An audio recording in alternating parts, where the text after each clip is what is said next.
What is up, everybody? Welcome to the Game Night YouTube channel. In today's video, guys, I'm going over my top 5 Mint Tin solo player games. So guys, I've played quite a number of Mint Tin games so far on the channel. I still have quite a bit left to go. Of course, there's always new games coming out, and there are a handful that I haven't checked out, but I have played quite a few so far, and I've pretty much narrowed down my top 5 Mint Tin games of all time as of now. So this list, of course, might change in the future, but as of right now, this is where I'm at with it, guys. So we're going to get right into it, and I'm going to go in order from number 5 all the way down to my number 1 favorite Mint Tin game. So we're going to start things off at number 5. Coming in at number 5 is Deck 52 Space Wreck. So this is a fantastic little Mint Tin dungeon crawler game that is set in outer space. You're trying to navigate your way through a derelict spaceship that is filled with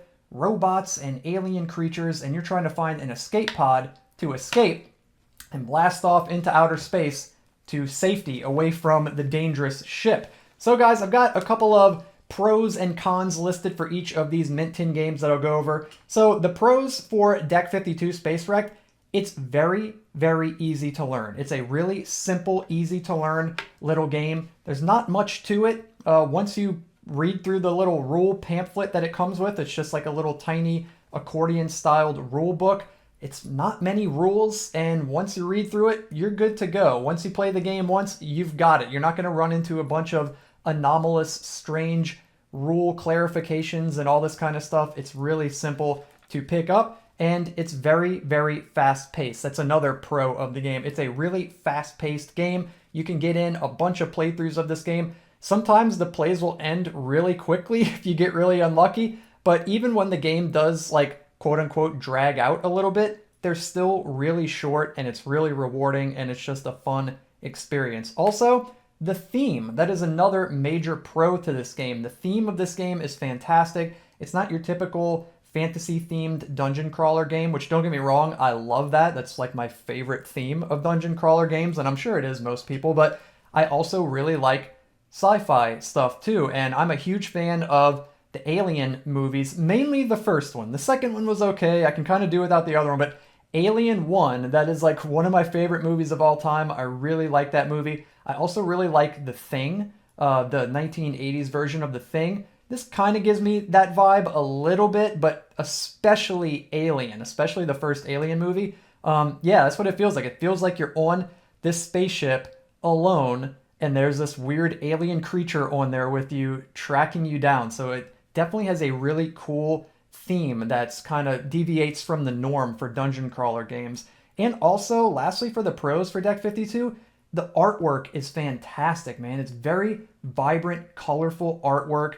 It just looks beautiful. All the cards are done so well. All the artwork is done so well, and it all matches. It's all very cohesive, and it just looks great. It looks absolutely fantastic, and yeah, it's fun, you know. And that's gonna be a major pro for all 5 of the games on the list. It's just really fun. It's just a really solid, fun game to play.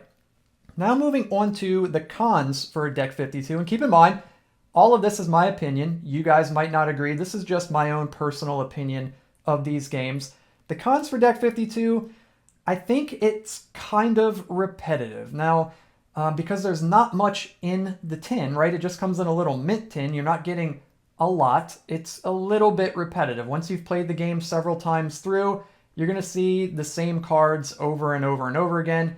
And once you kind of get down the decision-making process, it might seem a bit repetitive. Now, to be fair, you are going to be in situations where the layout of the dungeon map or the ship map is different, so you're having to make different decisions. But again, you're seeing a lot of the same cards over and over again, and those decisions don't seem quite as impactful as maybe through your first several playthroughs of the game. But there's still a fair bit of replayability, so I don't want to detract too much on that point, but it is a little bit repetitive. Also, I think in the same vein, it kind of lacks a little bit of depth. There's not much loot to the game. There are 4 playable characters, but their abilities don't drastically change the gameplay. It just changes it, little minor changes here and there between the different characters. but it still does what it does really well. But yeah, I think it just maybe lacks a little bit of depth, and it also lacks content. I would say that that's probably another one of the big cons is that, again, it's a mint tin game, so it's kind of confined within, the little tin. You can only do so much with it. Now, to be fair, some of the other games on this list, they pack a lot of content in the game. And this does have a fair amount, but I feel like it could maybe use just a little bit more variety. Maybe if it had like a small expansion or something like that, that might add just a little bit more variety to it. But on the whole, like, Deck 52 is awesome. It is super fun. It made it to my top 5, so don't let those cons that I named fool you. I really had to look for cons for a lot of these games on the list just so I can be really objective about it. But yeah, overall, Deck 52 is an amazing game. It is super fun, very cool theme, sci-fi dungeon crawler, fair amount of replayability, and yeah, it's just, it looks great and it feels great to play. So I highly recommend Deck 52 Space Wrecked. And coming in at number 4, we've got Pirate Cove. So this is a mint tin game that I just recently played and did a tutorial and playthrough of on the channel, and I was kind of sleeping on this game. I had this game on my shelf for several months and never did get around to playing it. It was just something about the theme, I guess, that didn't quite grab my attention. But once I opened it up and played it, man, this game is super, super fun. So we're going to start with the pros of the game, and it is the theme. Believe it or not, the thing that kind of kept me from playing the game, it turns out I really enjoy it. So it's a pirate-themed game. You're sailing the high seas on a pirate ship, and you're trying to complete quests and earn gold and hire crewmates to your crew and avoid damage from enemy ships and all this other kind of stuff. Things that pirates do. It's really, really cool. It's a really, really cool theme, and I actually really enjoy just the overall pirate theme of the game. So I would say that that is a pro of the game. Also, much like Deck 52 Space Wrecked, it's pretty easy to learn. Once you pick it up, you can just roll right through the game. There's not a lot of, fiddly rule clarifications and things like that. And of course, it's all laid out in the rules that come with the game. So yeah, pretty easy to learn, pretty easy to set up and get into the game and get going with it. It's also really cool that it's a solo game or a co-op game. I think that's a big pro. You could play the game by yourself, and of course, that's what we mainly do here on this channel is play solo player games. But hey, if you want to play with a friend or, with a relative, you can bust this game out and play with a friend co-op. So that's also a really cool part of this game. Or if you want to be like me and be a recluse and you just play it by yourself, so you could do that too. And also, guys, I think that there's like a fair bit of strategy in the game because it's like a deck builder game, sort of. So you always start out with the same 10-card deck, but as you're progressing through the game, you're adding new cards to the game, or to your deck rather. You're hiring crewmates to join your crew. You're buying ship upgrades. So you're expanding your deck and the possibilities every time you play the game as you progress through the game. And I think that that is just really fun. It adds some strategy. It gives the player, some autonomy. You can make your own decisions and decide which direction you want to take the game in and what type of deck you want to build. And I think that that is really cool, and it adds to the strategy. And yeah, and as mentioned, it's a deck builder. And I think that that's just a plus in and of itself, that the player gets to decide how they want to construct their deck as the game moves on. And that's definitely going to add to the replayability of the game, which is one of the biggest pros of the game, is that even though it comes in a little mint tin, it's very replayable. There's a bunch of quests. You don't always go on the same quests every time. There's a fair amount of ship upgrades and crew members that you can acquire and hire, and you're going to see different ones every time you play. So it's not going to be the same experience every time you play the game. Now, of course, if you play the game 100 times, you're probably going to see all of the content in the game, but it still offers a lot of replayability, and the games last for, a fair amount of time, 20, 30 minutes, something like that. So yeah, you'll get a lot of playtime out of Pirate Cove.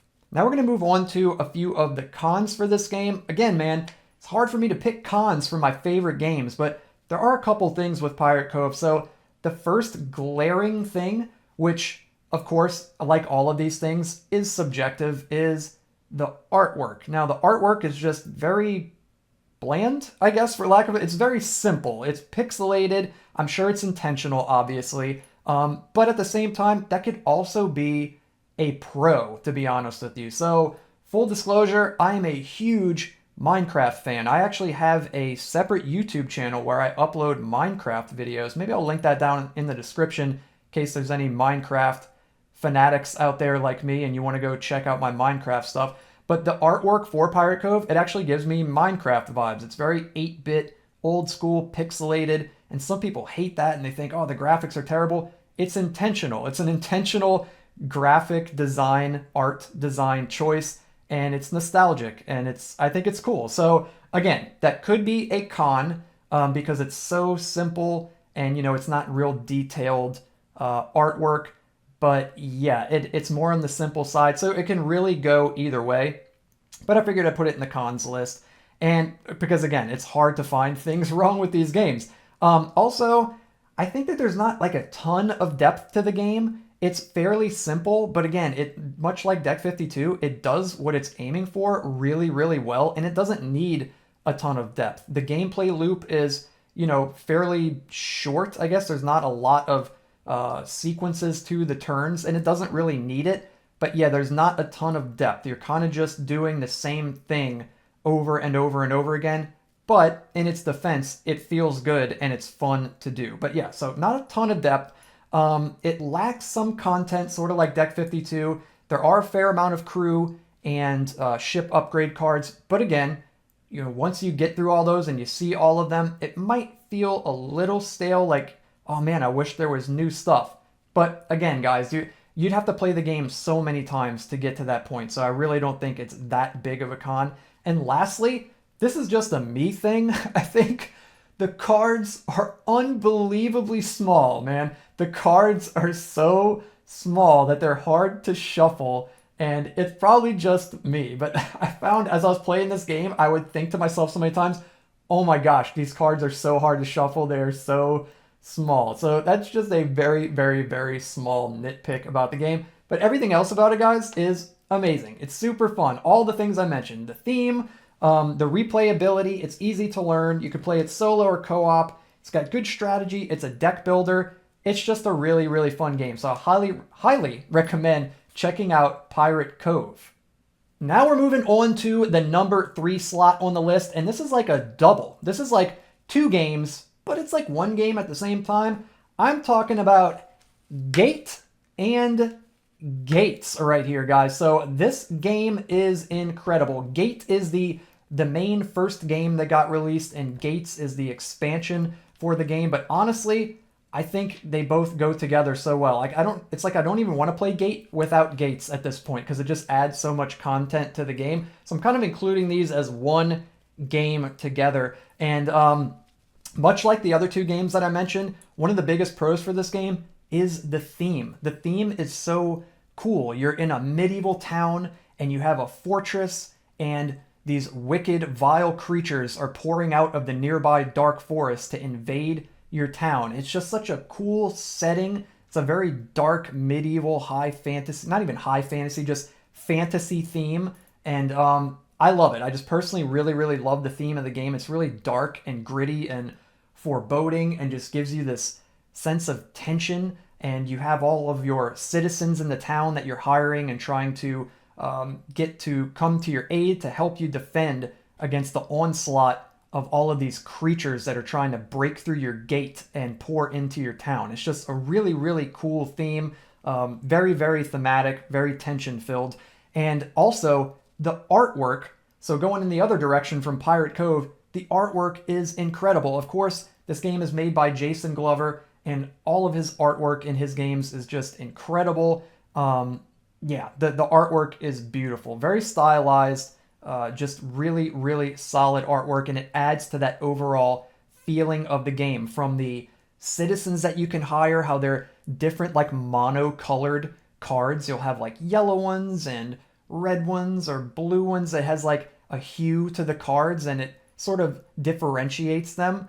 And it just adds a really cool vibe to the game. And same thing with the creature and, enemy cards. They all look so wicked, dude. Like, they look so cool and menacing, and they're all very unique. like the spider and the, which is like a play on words. It's got the spider. It's like a spider with an eyeball. It's just so cool, man. You got the crawl bone, just all kinds of very, very unique enemies rather than pulling from the more typical overused sort of, I guess, D&D enemies that are in like a jillion different things. Jason really came up with his own unique creatures and drew these beautiful pieces of art for him. So yeah, I could go on and on about the art. The art is a major pro for Gate and Gates. Also, much like in Pirate Cove, but even more so, it's a deck builder. So you build your own deck every time you play this game. It's going to feel different every time you play the game. There's so many different citizen cards that you have at your disposal to hire. And so each time you play, your deck is going to be completely different. It's like you're never going to have the same deck twice. You'd have to play the game a jillion times to end up with all the exact same cards. So that adds to the replayability big time. It being a deck builder, you're going to have a very different experience every time you play the game because you're going to have a unique set of cards to use, which will give you unique choices to make. So very, very highly replayable. Also, your decisions matter. They matter in this game. The citizens that you choose to hire, whether or not you decide to build barricades and which structure you want to put the barricade in front of, when you want to use your one-time use hero cards or not, which of your different statistics on your citizen cards you want to use. Do you want to use them to attack with? Do you want to use them to quell the fear of your citizens and lower your fear meter down? Or do you want to spend them for gold so that you can hire new citizens? Or maybe you want to use them to repair structures. There's just so much decision making in the game, and it's incredible. It feels like the outcome of the game is based on your decisions and your own strategizing and tactics that you use. And again, that adds to the replayability too. It is super, super solid in that regard. And also, it has a really smooth progression because you're fighting incrementally harder waves of enemies. You're going to start with wave 1 enemies, and then you're going to move into wave 2, then wave 3, and if you get all the way to the end, you get to fight the boss, Zogar, and as you're moving through each of those waves, the enemies are getting more difficult, they're causing more fear to your citizens, they're doing more damage to your buildings, so it feels like as the game goes on, it's just the tension is ramping up, the difficulty is ramping up, and it feels like a real solid progression that's taking place as the game moves on, kind of like in a video game. It starts a little bit easier, and as the game progresses, it gets harder and harder. Now, for the cons for Gate and Gates, this was really hard. I sat there for a while and tried to think of something. There was only one thing I could even think about that I could think might be a con for this game, and that is some of the cards are a little overpowered, especially one of the cards that was released in the new Gnome Pack, the Drunkard. I think it kind of breaks the game. I've done a couple of playthroughs on the channel just recently using the Drunkard in my starting cards, in my three starting citizen cards, and he's just broken. He does so much damage, and I was able to just mow down all of the enemies. Like, I think I killed all of the enemies except for one in the entire enemy wave deck. So that's my only real gripe is, and it's mainly with that one card, to be honest with you. There are some other cards that are a bit overpowered. Maybe, I can't remember the name of the guy, but he allows you to draw an extra card on your turn, and he is really powerful. But again, that's cool. It's cool when you get those cards because you don't get them all the time. But with the Drunkard in particular, being he's a starting card, yeah, you can get him more consistently. So my advice would be just don't use them. If you want the game to be more how it was intended, I think, to be, and I'm making an assumption there, if you want the game to be more toward how it was intended in the first place, I would maybe steer clear of using the Drunkard starting card, because if you don't use him, there's a lot more tense situations. Your decision-making matters a lot more. Whether or not you want to spend your attack or repair or whatever it may be, that comes into play a lot more, as opposed to when you're using the Drunkard, you're pretty much just like, I'm just going to use my attack with everything and just one-shot that enemy. Then a new enemy comes out, and you're like, yeah, I'll just one-shot that enemy too. Like, it just kind of takes away the tension a little bit. So that is it, man. That's like my only con, my only nitpick about Gate and Gates. Everything else about the game, it's incredible. It is absolutely incredible. If you don't have this game, what are you doing, dude? Pick up this game. It is so, so fun. Yeah, can't recommend this one enough, guys. Gate and the expansion Gates. Okay, guys, now in my number 2 slot of my 5 favorite Mint Tin games of all time, I've got another one by Jason Glover. It is Dust Runner. Oh my goodness. I absolutely love Dust Runner, guys. It is just, it's amazing. It is so, so good. And I'll start off by saying, too, it is a shame that this game did not get more recognition. I don't see a lot of love for Dust Runner, and we'll get into why I think that is, but let's get into the pros first. So, starting off once again with the theme. The theme is incredible to me. I love the sort of Mad Max sci-fi, almost like 80s-esque theme to it. Even the coloring, like with the cyan and the magenta, it just screams 80s nostalgia to me, and I love that stuff. So another shameless plug, I create 80s darkwave music, very much in the vibe of like Depeche Mode, Drab Majesty, which is like a newer darkwave, synthwave group.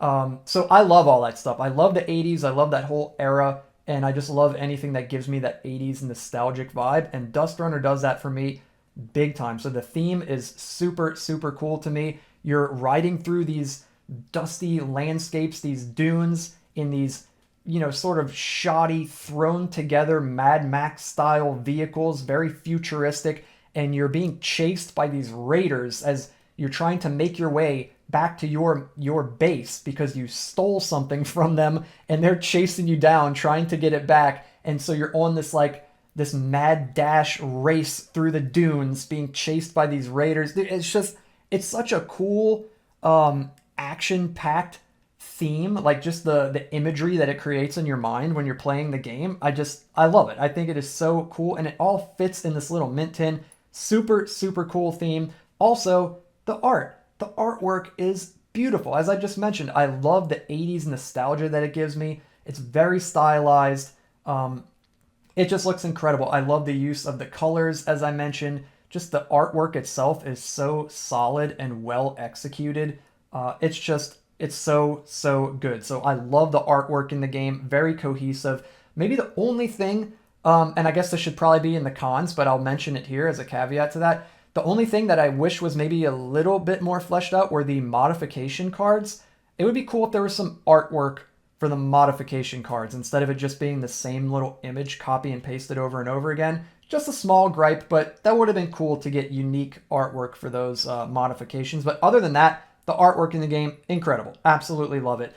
Another major pro to this game is, I guess, a game mechanic, you could call it, or just a really big driving part of the game is the multi-purpose resolution card. So these resolution cards are so cool. They do so many things on this one tiny little card. It shows you how much extra health the enemies get. It tells you who attacks first in combat, you or the raiders.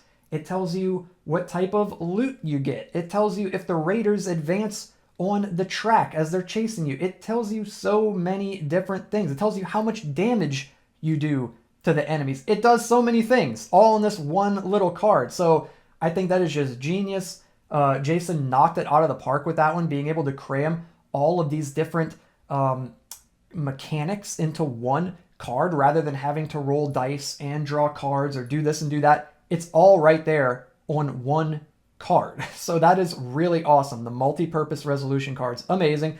Also, it's got a push your luck mechanic, and I love that. I love the push your luck mechanic, the this or that, choose this one or that one, what's behind door number 1, what's behind door number 2. I absolutely love that. So if something really gnarly pops up that you don't want to do, if there's a landmine in the road and you want to try to push your luck and go the other way, you might get something good. You might get that clear path and be able to zoom down the road. You might run into a dust worm and have your car flipped over and almost blow up. So there's always that element of risk and reward with the push your luck mechanic, and Dust Runner does that really, really well. I really enjoy that part of the game.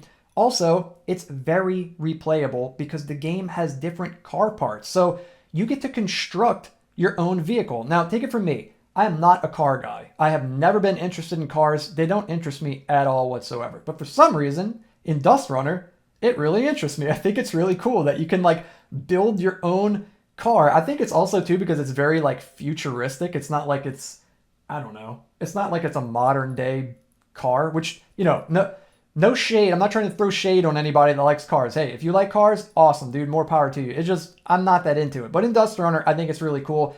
And yeah, getting back on point, having those different car parts, the back, the middle, and the front, with each having different stats, different amounts of health on the front, the different amount of fuel on the middle card and how much damage you can do, or if you can take extra modifier cards, and then the amount of ammo that you have. I think that is just really cool. So you can mix and match the different car parts, and it's sort of like a difficulty level adjuster. It sort of adjusts the difficulty level of the game, and there's so many different car parts, and they're double-sided. There's just like dozens of combinations of cars that you can race down the path with away from the raiders, and so it creates a different feel and a different difficulty level each time you play the game. Also, the tracker card that comes with the game that you track your points with whenever you defeat enemies or whenever you reach the stars on the track, those also add to the difficulty of the game because you have to spend a certain number of those points to redraw your resolution cards.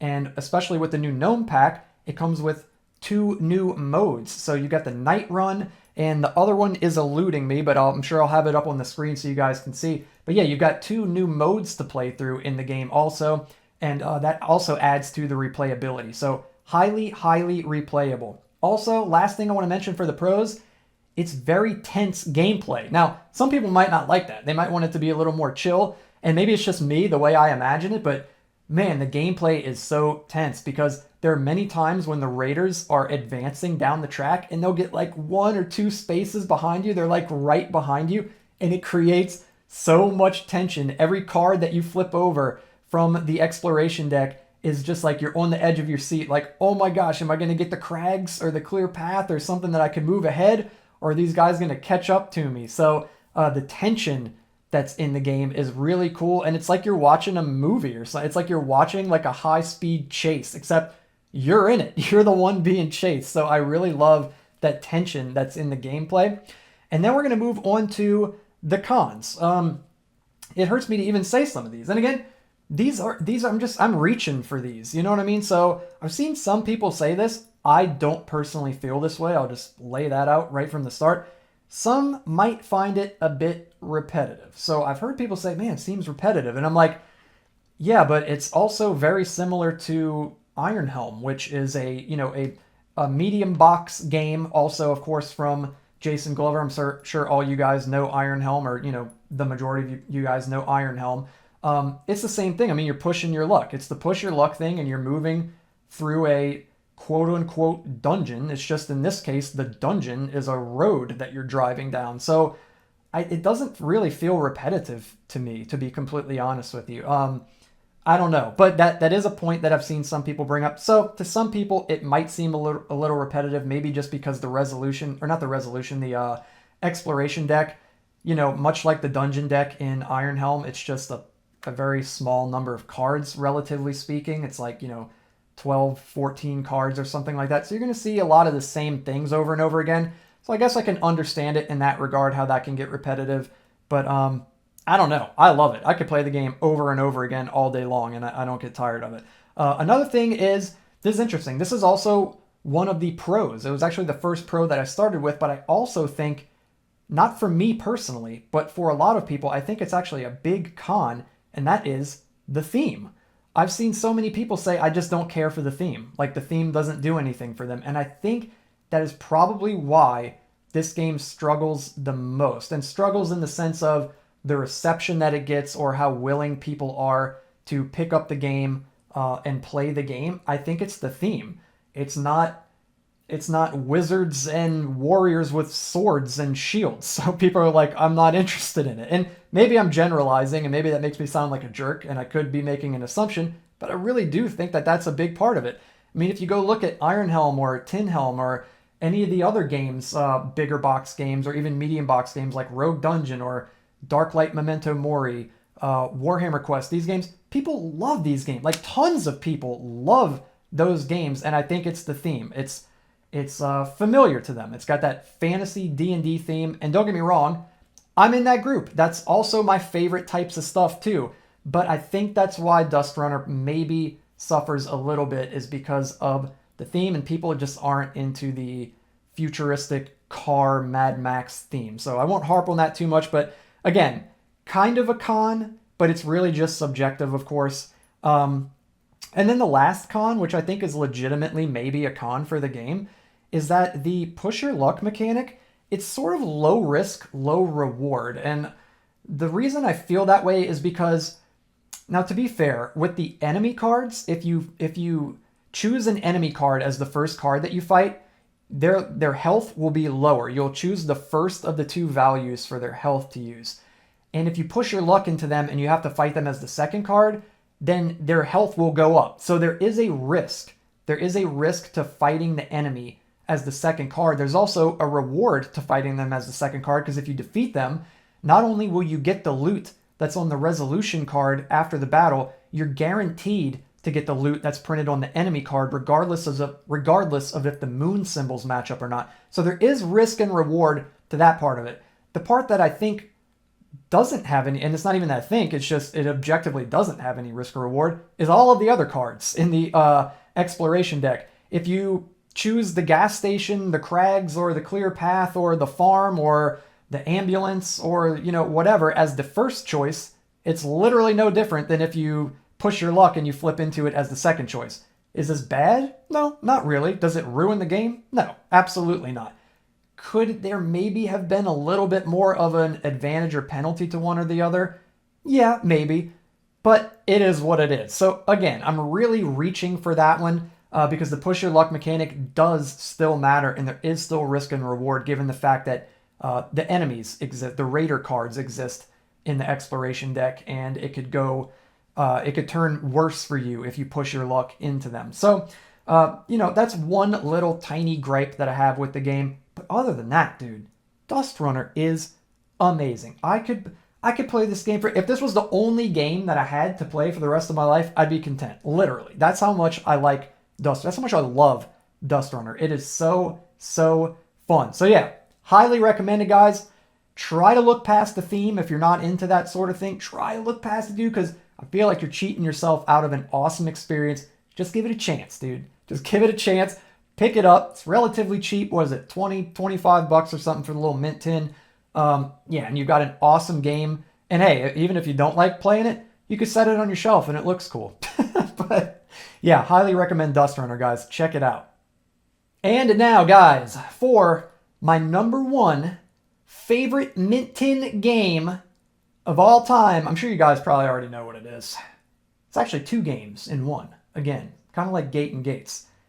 My number one game, my number one mint tin game is, of course, Tin Helm and Tin Realm. Wouldn't you know it, the top three games are all Grey Gnome games created by Jason Glover. The dude is a genius. What can I say?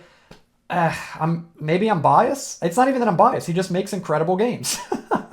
His games are absolutely incredible. So, Tin Helm and Tin Realm. Tin Realm, of course, is his newest mint tin game, but it's a continuation of Tin Helm, and you can mix and match the cards from Tin Helm and Tin Realm. So I'm including both of them as my number one pick because I kind of see these now as just one big extended game, much like Gate and Gates. So, man, what can I even say about Tin Helm? I guess I'll start it off again with the theme.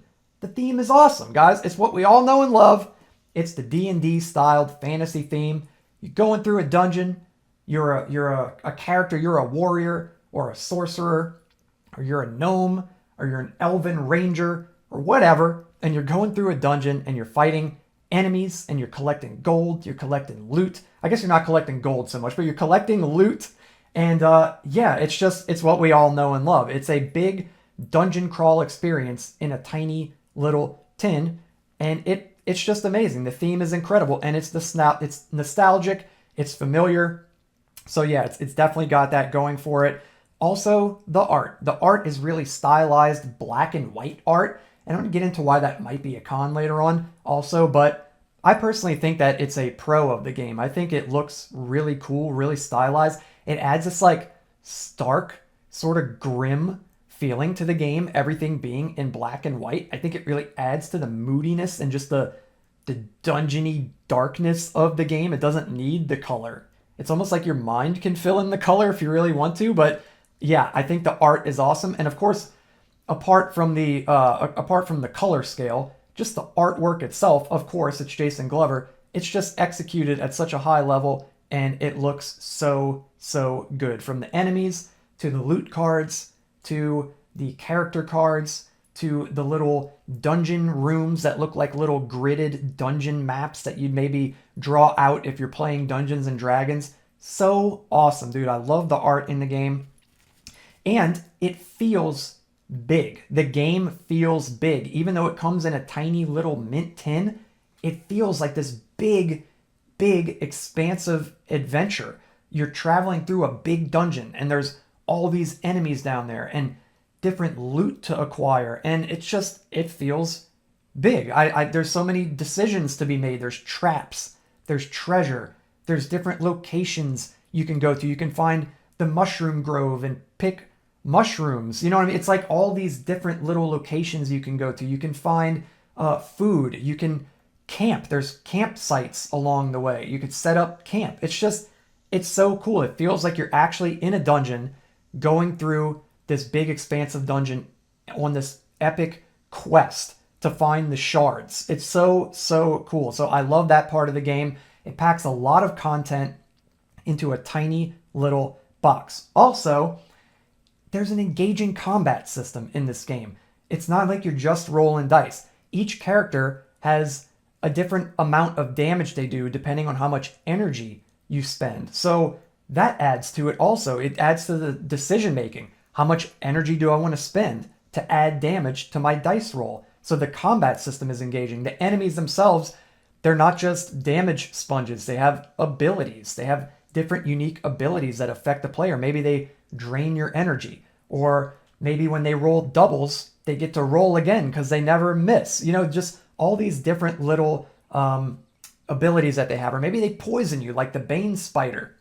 Really, really cool. So every time you fight an enemy, it's gonna be its own unique experience, and just the depth of the combat is really, really cool, really expansive. Also, to I guess piggyback off of that point, the enemy variety. Again, there's so many different enemies in the game, especially now that you've got Tin Helm and Tin Realm. There's a bunch of different enemies in both games combined, and as mentioned, they all have their own unique abilities, their own unique health, how much extra damage they do, how tough they are, how much favor they will reward you, which is sort of like experience points-ish, sort of, in Tin Helm and Tin Realm. So yeah, just a lot of enemy variety, a lot of enemy depth. And of course, it's got the push your luck mechanic. So similar to Dust Runner, also similar to the big brother of this game, Iron Helm, it's got the push your luck mechanic, and it just feels so good. A card might come up and you're like, ooh, there's an enemy, a trap, and treasure in that room. It's like, do I really want to fight an enemy and potentially take damage or get poisoned from this trap just to potentially open up a treasure chest? There might be nothing in it. Or do I want to go for it and maybe get a really good piece of loot? Or do I want to push my luck and maybe find something even better, or push your luck into something worse? The tension it creates, the player decision that it gives you, it just feels good. It's just fun. There's something about this push your luck mechanic, the uncertainty, the hit of dopamine that you get when you push your luck into something better and you're like, yes, I made the right decision. Also the tension that's created when you push your luck into something that's even gnarlier and more dangerous than what you just pushed your luck past. All of that creates a feeling. It creates an emotion. And I think that is really what drives home that core push your luck mechanic being so impactful. It creates an emotion in the player, creates a feeling and an experience, and it's impactful. And that brings me on to my next point. Your decisions matter. So again, piggybacking off of that, your decisions in the game matter. It's not like you're just mindlessly rolling dice and you're at the mercy of Lady Luck. Your decisions matter. Of course, there's luck in the game. It's cards, it's dice. It's gonna happen. It's emulating life. Life is random. Nothing is ever certain. There's a lot of uncertainty in life. There's a lot of uncertainty in these games with dice and cards, and I feel like it's emulating that. But that doesn't detract from the fact that, much like in life, your decisions matter. You have autonomy, and you can impact to a large degree the outcome of the game. So I think that that's really, really important, much like in Gate and Gates, also in Dust Runner as well.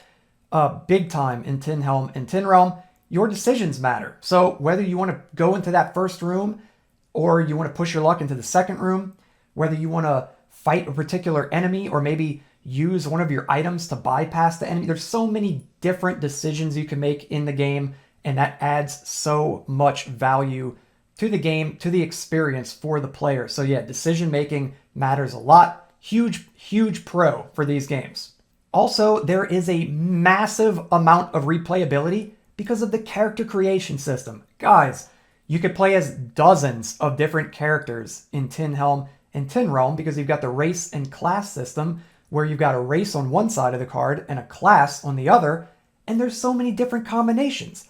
You could be anything. You could be an elven ranger. You could be an elven footpad. You could be an elven warrior. It's like you could be all these different things. You could be a gnome ranger, a gnome wizard, all sorts of different combinations, and it's going to affect how much health you have, how much energy you have, what starting equipment you have.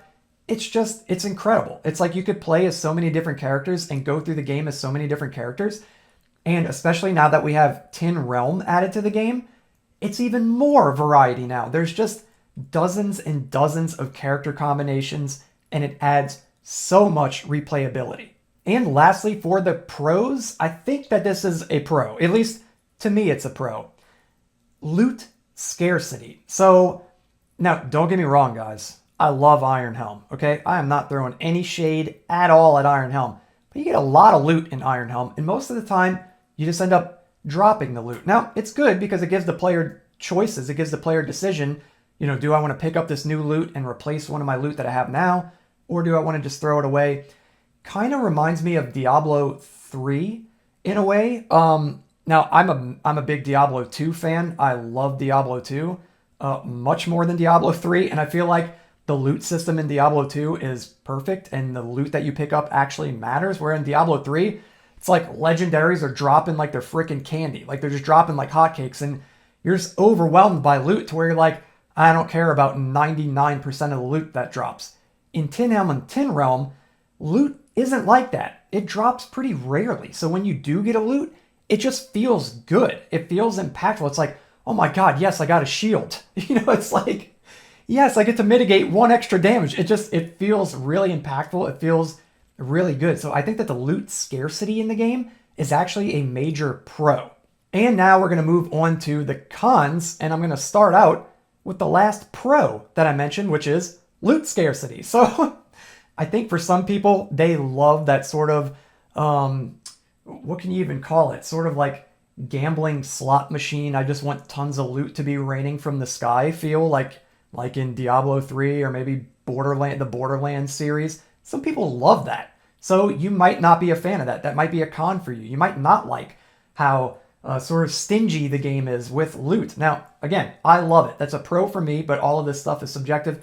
You might not like it, so I could see how that could potentially also be a con. And another con, potentially also very highly subjective, was one of the pros as well, the artwork.